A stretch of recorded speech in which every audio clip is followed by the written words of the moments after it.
नमस्कार, मैं हूं रंजीत कुमार और शुरू हो चुका है देश का मूड मीटर।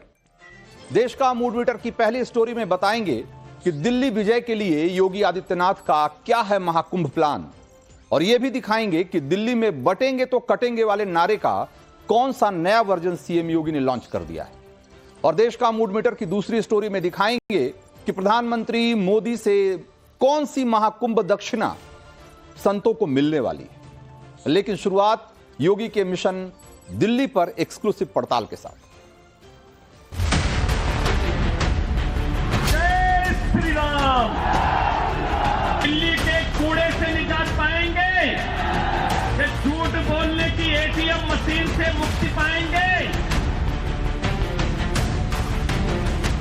यमुना मैया की शुद्धि के अभियान में सहभागी बनेंगे तो मेरे साथ बोलेंगे जय श्री राम। तो दिल्ली की चुनावी लड़ाई में आज उत्तर प्रदेश के मुख्यमंत्री योगी आदित्यनाथ की एंट्री हो गई। दिल्ली में योगी के चुनाव प्रचार शुरू करने से पहले सबसे ज्यादा हल्ला इस बात को लेकर था कि क्या योगी अपनी पहले ही रैली में बटेंगे तो कटेंगे वाले पुराने फॉर्मूले को धार देने वाले हैं। यह वही फॉर्मूला है जिसे हिंदू वोटों को एकजुट करने के लिहाज से हरियाणा और महाराष्ट्र में चमत्कारी माना गया। लेकिन दिल्ली की पहली रैली किराड़ी में योगी ने सीधे सीधे वो पुराना नारा तो नहीं लगाया, लेकिन हिंदू वोटों को साधने के लिहाज से इस बार योगी ने महाकुंभ और मथुरा का जिक्र जरूर किया। हालांकि दिल्ली की पहली रैली में उन्होंने बटेंगे तो कटेंगे का नारा क्यों नहीं दिया, क्यों नहीं लगवाया, इसकी क्या मिस्ट्री है वो मैं आपको बताऊंगा। लेकिन पहले यह जान लीजिए कि दिल्ली विजय के लिए योगी ने महाकुंभ और मथुरा वाला जो रास्ता चुना, वो रास्ता भी कैसे उनके पुराने नारे बटेंगे तो कटेंगे का एक दूसरा वर्जन नजर आता है, इसको भी समझने की जरूरत है। योगी ने दिल्ली की अपनी पहली चुनावी रैली में बताया कि प्रयागराज महाकुंभ में बीते 10 दिनों में ही 10 करोड़ से ज्यादा श्रद्धालु स्नान कर चुके हैं। उन्होंने खुद अपनी पूरी कैबिनेट के साथ कल ही महाकुंभ में डुबकी लगाई है और दिल्ली के वोटरों के सामने अपनी पहली रैली के शुरुआत में ही महाकुंभ का जिक्र करना दो बातें बिल्कुल स्पष्ट कर देता।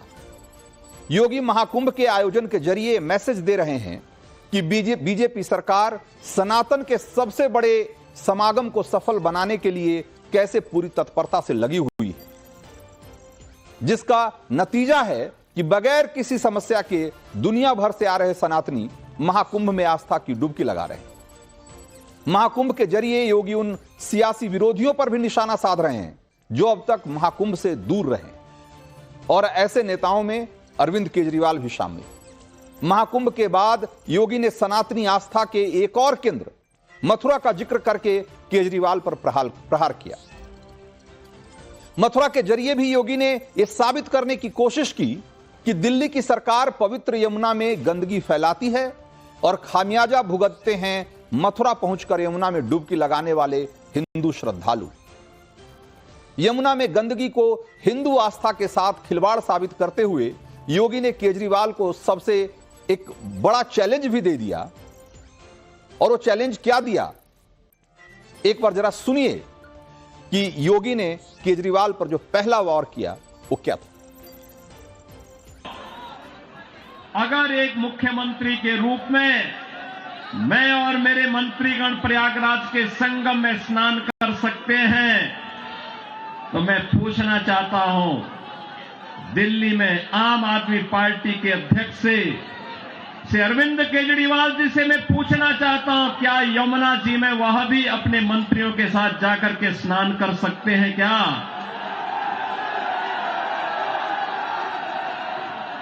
अगर उनमें नैतिक साहस है तो उनको इसका जवाब देना चाहिए। दिल्ली में आम आदमी पार्टी की सरकार का पाप का भुक्तभोगी हमारी पावन मथुरा वृंदावन के श्रद्धालुओं को और संतों को भी उठाना पड़ता है। जब भी नमामि गंगे परियोजना के अंतर्गत मां यमुना की शुद्धता की बात आई, स्वच्छता की बात आई, तो अरविंद केजरीवाल एंड कंपनी ने कोई सहयोग नहीं किया। तो बीजेपी के फायर ब्रांड नेता योगी आदित्यनाथ ने दिल्ली में बटेंगे तो कटेंगे फॉर्मूले को एक नया आयाम दिया है। और इसे ऐसे समझिए कि दिल्ली की चुनावी लड़ाई में योगी के नारे का एक नया वर्जन भी देखने को मिला। यानी हिंदू एकता का योगी का मंत्र तो वही है, लेकिन योगी ने इस बार पुराने नारे को नए संदर्भों में सामने रखने की कोशिश की। और वो संदर्भ कौन से हैं? तो पहला संदर्भ है दिल्ली दंगा। दिल्ली में 2020 में भयानक दंगे हुए थे। उसके बाद यह पहला विधानसभा चुनाव और सीएम योगी ने याद दिलाया कि दंगों के दौरान आपकी ही सरकार थी, आम आदमी पार्टी की ही सरकार थी, और आम आदमी पार्टी के नेताओं की दंगों में क्या भूमिका थी उसको लेकर भी उन्होंने सवाल उठाए। दिल्ली दंगों और तब आम आदमी पार्टी के पार्षद रहे ताहिर हुसैन का जिक्र करते हुए योगी ने हिंदू वोटों को टारगेट किया और इसी के साथ दिल्ली में घुसपैठियों, अवैध तरीके से रह रहे बांग्लादेशियों, रोहिंग्या और ऐसे लोगों के आधार कार्ड बनाए जाने का मसला भी उन्होंने उठाया और केजरीवाल को घेरा। डेमोग्राफिक चेंज ये कैसे हिंदू वोटों के लिहाज से एक बड़ा मसला है, ये आप अच्छी तरह जानते हैं। और तीसरा मामला है मंदिर का मॉडल। तीसरा संदर्भ है मंदिर मॉडल। केजरीवाल सैलरी देने का वादा किया है, लेकिन योगी कह रहे हैं कि पहले ये बताइए कि कितने मंदिर सामने, कितने कॉरिडोर बनाए। दिल्ली की पहली रैली में केजरीवाल के मुफ्त मॉडल के सामने उन्होंने बीजेपी का एक मंदिर मॉडल रखा और यहां भी टारगेट पर हिंदू वोट। एक बार सुनिए योगी को फिर से। अरविंद केजरीवाल से उन्होंने पूरी टीम से कभी बढ़ाया किसी मंदिर के सुंदरीकरण की कार्य योजना को उन्होंने कभी काशी विश्वनाथ धाम को देखिए, कभी बढ़ाया। मॉडल देखना हो तो आइए काशी में काशी विश्वनाथ जन्मभूमि पर भगवान राम के भव्य मंदिर के मॉडल देखना हो। अयोध्या में से राम जन्मभूमि पर भगवान राम के भव्य मंदिर के मॉडल को देखो। प्रयागराज में महाकुंभ के मॉडल देखना हो तो प्रयागराज में आइए, आस्था का सम्मान ऐसे होता है। प्रयागराज में महाकुंभ के आयोजन स्थल को देखो। तो योगी आदित्यनाथ अक्सर एक कहते रहे का सम्मान ऐसे होता है। सनातन का तो योगी आदित्यनाथ अक्सर एक कहते रहे हैं कि विकास सनातन का एक महत्वपूर्ण पहलू है, इसलिए डेवलपमेंट के फ्रंट पर भी उन्होंने केजरीवाल को घूरने का मौका वो नहीं छूटा। पहला विकास से जुड़े 4 बड़े मुद्दों पर योगी आदित्यनाथ ने केजरीवाल सरकार को घेरा। पहला मुद्दा ये कि दिल्ली की सड़कें दुरुस्त नहीं, जबकि पड़ोस में नोएडा और गाजियाबाद की सड़कें चमचमा रही। उन्होंने कहा कि दिल्ली में बिजली की व्यवस्था सिर्फ एनडीएमसी वाले इलाके में बेहतर है, क्योंकि वहां उसकी जिम्मेदारी केंद्र पर है।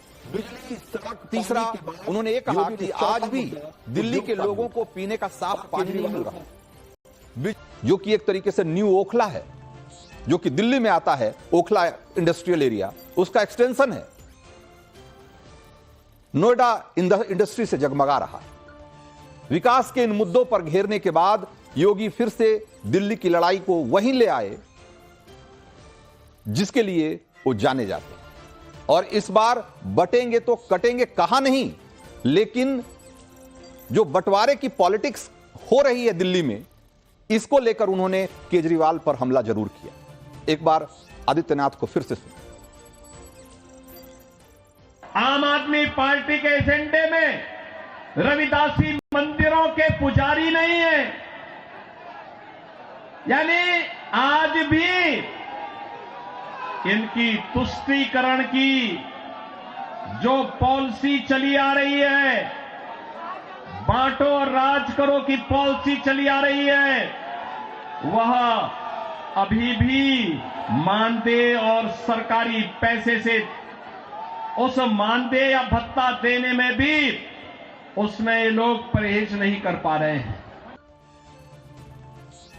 तो दिल्ली की वोटिंग में जात पात को एक बड़ा फैक्टर नहीं माना जाता और इसकी वजह भी है। दिल्ली की एक बड़ी आबादी शहरी मिडिल क्लास है और जो देश के अलग अलग हिस्सों से आकर दिल्ली में बसे हुए, इसीलिए जातीय फैक्टर से ज्यादा दिल्ली में रीजनल फैक्टर यानी कि क्षेत्रवाद का असर दिखता है। और उस लिहाज से देखें तो पूर्वांचली वोट एक वोट बैंक के तौर पर दिखाई देता है। यानी दिल्ली के ऐसे वोटर जो मूल तौर पर पूर्वांचल से हैं। इसीलिए मुख्यमंत्री योगी आदित्यनाथ ने आज दिल्ली में पहली रैली किराड़ी सीट पर की, जो सियासी संयोग नहीं बल्कि एक पूर्वांचली प्रयोग है, क्योंकि किराड़ी सीट पर पूर्वांचली वोटरों की अच्छी खासी तादाद। आगे भी योगी की रैलियों का प्रोग्राम इसी तरीके से सेट किया गया है कि ज्यादा से ज्यादा पूर्वांचली वोटरों को वो साध सकें। सीएम योगी शहादरा, उत्तम नगर, द्वारका, पटपड़गंज, बिजवासन, पालम और इस तरह की सीटों पर चुनावी रैलियां करने वाले हैं, जहां पर की पूर्वांचलियों की अच्छी खासी तादाद है। इनमें से कई सीटों पर पूर्वांचली मतदाता तो करीब करीब 50% हैं, और दिल्ली के कुल मतदाताओं का हिसाब अगर आप देखेंगे तो पूर्वांचली वोटर करीब करीब 20% हिस्सेदारी रखते हैं। इसीलिए किराड़ी सीट पर बटेंगे तो कटेंगे का नारा भले नहीं सुनाई दिया, लेकिन जैसे ही योगी दिल्ली के दूसरी सीट पर पहुंचे रैली के लिए और उसकी जो तस्वीरें सामने आई तो पिक्चर पूरी तरह क्लियर हो गई। और जरा इस तस्वीर को देखिए। दूसरी रैली करोल बाग में हो रही है और दिल्ली का यह बहुत हद तक कॉमर्शियल इलाका है, कई बाजारें हैं, हनुमान मंदिर भी यहां का बहुत प्रसिद्ध है।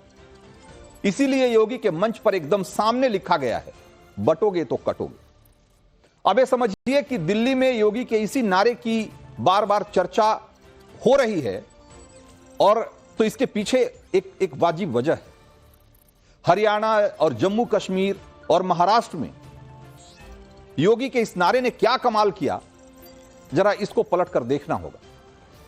उत्तर प्रदेश के मुख्यमंत्री योगी आदित्यनाथ के नारे बटेंगे तो कटेंगे का पहला टेस्ट हरियाणा विधानसभा चुनाव में हुआ था, और हरियाणा में सीएम योगी ने 4 दिन तक चुनावी दौरा किया था, और योगी ने हरियाणा में बीजेपी के 20 कैंडिडेट के लिए चुनाव प्रचार किया था, और इनमें से 13 प्रत्याशियों ने चुनाव में जीत हासिल की थी। इस हिसाब से हरियाणा में योगी का स्ट्राइक रेट 65% से ऊपर बैठता है। दूसरी तरफ कांग्रेस अध्यक्ष राहुल गांधी ने हरियाणा में कुल 8 रैलियां की, जिनमें से कांग्रेस को सिर्फ 2 सीटों पर जीत हासिल हो पाई थी। हरियाणा में योगी के जरिए बीजेपी ने हिंदुत्व कार्ड को बखूबी भुनाया, और योगी का यही मैजिक जम्मू कश्मीर चुनाव में भी दिखा था।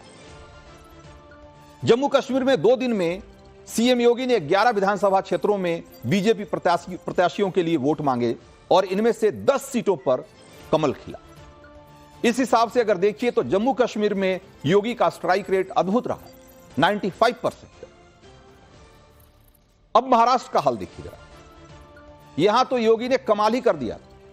सीएम योगी ने जहां जहां बीजेपी और महायुति के समर्थन में जनसभाएं की, वहां वहां विपक्ष धाराशायी हो गया। उनकी सभाओं के आगे विपक्षी गठबंधन एमवीए के सारे समीकरण ध्वस्त हो गए। योगी ने महाराष्ट्र चुनाव में बीजेपी के 18 उम्मीदवारों के लिए प्रचार किया, जिनमें से 17 उम्मीदवारों ने जीत हासिल की, जबकि एक उम्मीदवार महज कुछ वोटों से चुनाव हारा।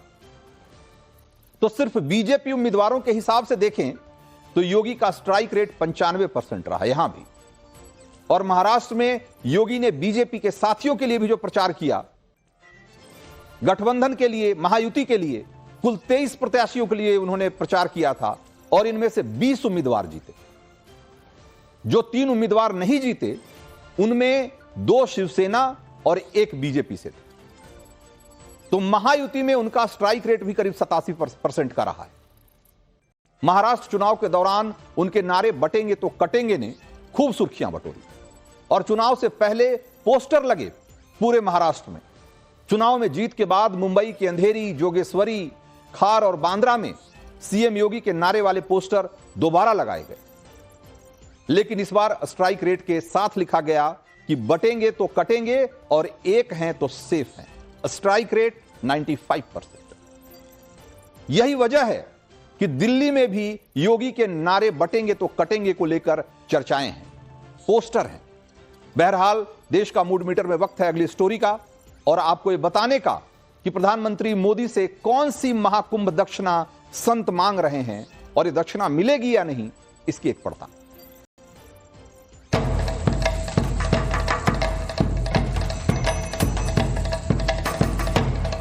अगर वक्फ बोर्ड है तो सनातन बोर्ड हमें चाहिए ही चाहिए।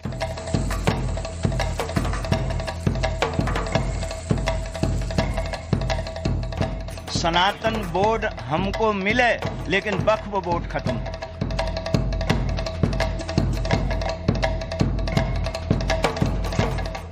और विश्व का पान जो है वक्फ बोर्ड करेगा, हम अमृत का पान करेंगे। तो प्रधानमंत्री नरेंद्र मोदी प्रयागराज महाकुंभ में कब पहुंचेंगे, इसकी संभावित तारीख सामने आ चुकी है और 5 फरवरी को महाकुंभ में उनके पहुंचने की बात कही जा रही है और उनके महाकुंभ दौरे पर दुनिया की नजर टिकी हुई। इस महाकुंभ में साधु संतों के अखाड़ों ने एकजुट होकर अपनी पुरानी मांग उठाई और अखाड़े के महामंडलेश्वरों ने मीडिया के सामने आकर कहा कि भारत में सनातन बोर्ड बनने में अब बिल्कुल देर नहीं लगनी चाहिए और उन्हें प्रधानमंत्री मोदी के प्रयाग दौरे से बहुत उम्मीदें हैं। साधु संतों ने जो सबसे बड़ी बात कही है वो ये कि प्रयागराज महाकुंभ में पीएम मोदी ने उन्हें सनातन के लिए सबसे बड़ी गुरु दक्षिणा के रूप में वो चाहते हैं कि पीएम इसका ऐलान करें, यानी सनातन बोर्ड के गठन को मंजूरी देने का ऐलान करें और इस गुरु दक्षिणा के लिए बिना वो प्रयागराज महाकुंभ से वापस जाने की नहीं सोच रहे हैं। सवाल यह है कि पीएम मोदी क्या इस महाकुंभ में सनातन की सबसे जो बड़ी मांग है या साधु संतों को क्या गुरु दक्षिणा के रूप में सनातन बोर्ड देंगे? क्या 5 फरवरी को भारत के साधु सन्यासियों की मांग पर प्रधानमंत्री मुहर लगाएंगे? साधु संतों ने तो पूरा मन बना रखा है और उन्हें ऐसा लगता है कि इस बार उनकी ये मांग जरूर पूरी होगी। सुनिए आज प्रयागराज महाकुंभ में सनातन बोर्ड के गठन के लिए साधु संतों ने किस तरीके से हुंकार भरी। हमको देश के यशस्वी प्रधानमंत्री माननीय नरेंद्र मोदी जी, उत्तर प्रदेश के यशस्वी मुख्यमंत्री योगी आदित्यनाथ जी से 2 दक्षिणा चाहिए। सनातन बोर्ड हमको मिले लेकिन वक्फ बोर्ड खत्म हो। जब तक वक्फ बोर्ड खत्म नहीं होगा तब तक समस्या बनी रहेगी, क्योंकि हमारे साथ आपको मैं निवेदन करना चाहता हूं, हमसे भूमि ली, हमारे मंदिर तोड़े, बहुत कुछ हुआ, तब इस देश में किसी को तकलीफ नहीं हुई, किसी के पेट में दर्द नहीं हुआ। और आज जब हम सनातन की बात करते हैं तो लोगों के पेट में दर्द होता है। अगर वक्फ बोर्ड है तो सनातन बोर्ड हमें चाहिए ही चाहिए। बिना सनातन बोर्ड लिए हम कुंभ से वापस नहीं जाएंगे। ये दृढ़ संकल्प के साथ सभी सनातनी यहां पहुंचे। तो जिस महाकुंभ में भारत के कोने कोने से लेकर दुनिया भर के सनातनी और सनातन में आस्था रखने वाले लोग जुटे हैं, वहां साधु संतों ने सनातन बोर्ड के गठन की मांग उठाई है, तो इसका संदेश दूर दूर तक जाना तय है। और यहां एक सवाल भी उठ रहा है कि 80% हिंदू आबादी वाले देश में अगर वक्फ बोर्ड है तो फिर सनातन बोर्ड बनाने में अड़ंगा क्यों? जिस भारत का मूल धर्म ही सनातन रहा है, वहां अब सनातन बोर्ड बनाना क्यों जरूरी हो गया है? इसका जवाब भी आपको साधु सन्यासियों से ही सुनना चाहिए और उनके तर्कों पर गौर करना चाहिए, उनकी चिंताओं को समझना चाहिए। मंदिरों पे टैक्स लगते हैं, साउथ के सारे मंदिर के टैक्स के पैसे से मदरसे और गिरजाघरों में जाते हैं। बिहार सरकार में 6% अगर मंदिर भी आप घर में बनाते हैं तो टैक्स आपको भरना पड़ेगा। तो हम हिंदुस्तान में हिंदू रह रहे हैं या बंटवारा करके हम कहीं अनाथ हो गए? हमारे रहने के लिए जगह, अपना भी देश, अपनी भी भूमि नहीं है, ऐसा प्रतीत होता है। एक तो सारे बोर्ड खत्म कर दीजिए और यहाँ पे यूनिफॉर्म सिविल कोड लाइए, एक समता रखिए, सबको बराबर मानिए। अन्यथा बहुत सारे बोर्ड हैं, तो पहले तो इसमें जो बहुसंख्यक धर्म को मानने वाले लोग हैं उनका भी सशक्त सनातन बोर्ड होना चाहिए यहाँ। तो जूना अखाड़े के महामंडलेश्वर उमाकांतानंद जो कह रहे हैं उसे सुनकर कोई भी हैरान रह जाएगा। और वो ऐसे मंदिरों का हवाला दे रहे हैं जो राज्य सरकारों के नियंत्रण में है और जो हिंदुओं की आस्था के बड़े केंद्र हैं, जहां जाने वाला हर हिंदू अपनी आस्था, अपनी शक्ति के मुताबिक दान करता है। यह सोचकर दान करता है कि वो अपनी कमाई का एक हिस्सा सनातन के उत्थान के लिए खर्च कर रहा है, अपने धर्म की रक्षा के लिए खर्च कर रहा है, उसके प्रसार प्रचार के लिए खर्च कर रहा है, क्योंकि उसने धर्म ग्रंथों में पढ़ रखा है कि धर्मो रक्षति रक्षता, यानी जो धर्म की रक्षा करता है धर्म उसकी रक्षा करता है। और इसी विश्वास से वो सनातन के मंदिरों और धर्म स्थलों में जाता है, दान पुण्य करता है। उसे तो एक खबर ही नहीं है कि उसके दान का पैसा सनातन पर खर्च नहीं हो रहा। उसे कहां खर्च किया जा रहा है राज्य सरकारें यह भी बताने को तैयार नहीं है।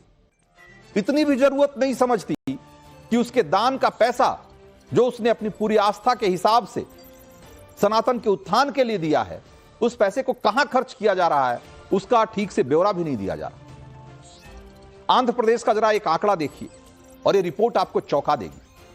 वहां कानूनी तौर पर 43,000 मंदिरों का अधिग्रहण राज्य सरकार ने कर रखा है और उन मंदिरों की संपत्ति से जो कमाई होती है, उन मंदिरों को जो दान मिलता है, उसका सिर्फ 18% मंदिरों के रखरखाव पर खर्च होता है। 82% रकम कहां जाती है उसका कोई हिसाब किताब नहीं। वो सरकार अपनी स्वेच्छा से जहां चाहे जिस मद में चाहे वो खर्च करने के लिए स्वतंत्र है। यह तो सिर्फ आंध्र प्रदेश का डेटा है। आपको जानकर हैरानी होगी कि देश के 15 राज्यों में करीब 4 लाख मंदिरों पर डायरेक्ट या इनडायरेक्ट तौर पर सरकार का नियंत्रण है और ये वो मंदिर हैं जिनकी कमाई लाखों करोड़ों में है।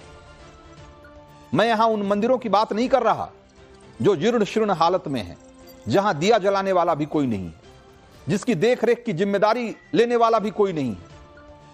ऐसे मंदिरों की तादाद तो आज लाखों में है और संभल से लेकर काशी तक ऐसे मंदिर रोज नए निकल रहे हैं। सवाल यह है कि उनकी देखरेख की जिम्मेदारी किसकी होगी? ऐसे ही तो मंदिरों को कब्जा किया गया, उन्हें जमीन के नीचे दबा दिया गया, उन पर इमारतें खड़ी कर दी गई। साधु संत सनातन बोर्ड बनाने की एक बहुत बड़ी वजह यह भी गिना रहे। और यह गुबार यूं ही नहीं उठ रहा। प्रयागराज में जिस जमीन पर महाकुंभ की दुनिया अभी बसी हुई है, उस पर गैर सनातनी अपना मालिकाना हक जाहिर कर रहे हैं, जबकि सच यह है कि उनके दावों की हकीकत क्या है ये सारी दुनिया को पता है। उनका फर्जीवाड़ा खुलकर सामने आ चुका है, बावजूद इसके उस जमीन पर दावेदारी की जा रही। सनातन बोर्ड की मांग उठाने वाले देवकी नंदन ठाकुर इस मसले पर क्या कह रहे हैं, जरा एक बार फिर से सुनिए। सनातन बोर्ड का मतलब है जो आध्यात्मिक प्लेसेस हैं, हम उन पे जो, और वो भी मंदिर वो जो सरकार के अंडर है। दूसरी बात आपने कहा कि वक्फ बोर्ड ने सनातन की किसी जगह को लिया। देखिए, सनातन बोर्ड ये कार्य करेगा, किसी की 1 इंच जगह लेगा नहीं और सनातनियों की 1 इंच छोड़ेगा नहीं। अगर कोई सनातनियों की जगह पे, मंदिर की जगह पे, किसी गौशाला की जगह पे कहीं भी कोई दावा ठोकेगा तो सनातन बोर्ड उसे ठोकेगा। तो साधु संतों की ये मांग, ये गुस्सा जायज है कि नहीं? सनातन के मंदिरों, धर्मस्थलों और उनकी संपत्तियों पर कब्जा और उसे दूसरे मजहब का बताना, इसकी अनदेखी कब तक इस देश में चलती रहेगी? वो सवाल उठा रहे हैं कि मुगल काल में शुरू हुआ सिलसिला आजादी के बाद भी क्यों जारी है। यह सवाल वो सन 1951 से बनाए उस कानून को लेकर भी उठा रहे हैं, जिसके तहत राज्य सरकारें मंदिरों को अपने नियंत्रण में लेती है। वो कानून हिंदू धर्म दान एक्ट 1951 के नाम से बना और उसका इस्तेमाल कर बड़े मंदिरों का प्रबंधन अपने हाथों में लेने का एक तरीके से अधिकार राज्य सरकारों को दे दिया गया और इन मंदिरों को चलाने, इसके रखरखाव की जिम्मेदारी सरकारी अधिकारियों को दे दी गई और जिनकी नियुक्ति राज्य सरकारें करती और ये अधिकारी कर्मचारी अपने तरीके से मंदिरों का रखरखाव करते हैं। सवाल यही है, भारत में अगर चर्च और मस्जिद सरकारी नियंत्रण में नहीं है तो फिर मंदिरों को क्यों सरकार के नियंत्रण में रखा गया है? पूजा स्थल के प्रबंधन को लेकर आखिर यह भेदभाव क्यों किया जा रहा है? सवाल यह भी उठाया जा रहा है कि एक धर्मनिरपेक्ष देश में मंदिरों के प्रबंधन की जिम्मेदारी सरकार क्यों ले रही है अपने हाथ में? और अगर वो धार्मिक स्थलों की, अगर मंदिरों के संरक्षण या उसके रखरखाव की जिम्मेदारी, उसके प्रबंधन की जिम्मेदारी अपने हाथ में ले रही है, तो फिर चर्च और मस्जिदों को इससे छूट क्यों दे दी गई? सुप्रीम कोर्ट भी हिंदू मंदिरों पर सरकारी कब्जे को कई बार अनुचित करार दे चुका है। सुप्रीम कोर्ट ने स्पष्ट कहा है कि मंदिरों का संचालन और व्यवस्था भक्तों का काम है सरकार का नहीं। और इसी आदेश के साथ देश की सबसे बड़ी अदालत ने साल 2014 में तमिलनाडु के चिदंबरम इलाके में नटराज मंदिर को सरकारी कब्जे से मुक्त कराने का आदेश दिया था। आज पूरे देश के साधु सन्यासी इस मांग पर अड़े हुए हैं कि पूरे देश के मंदिरों को इस सरकारी कब्जे से मुक्त कराया जाए और उसे एक ऐसे बोर्ड के हाथ में सौंपा जाए जो पूरे देश भर में सभी मंदिरों का रखरखाव करे, और न सिर्फ रखरखाव करे बल्कि उससे होने वाली जो दान से होने वाली जो कमाई है उसका इस्तेमाल वो सनातन के उत्थान के लिए, उसके प्रसार प्रचार के लिए करे। और अगर ऐसी कोई मांग की जा रही है तो इसमें गलती क्या है, इसमें गड़बड़ी क्या है? आज देश का मूड मीटर में वक्त इतना ही था। मुझे दीजिए इजाजत। ब्रेक के उस पार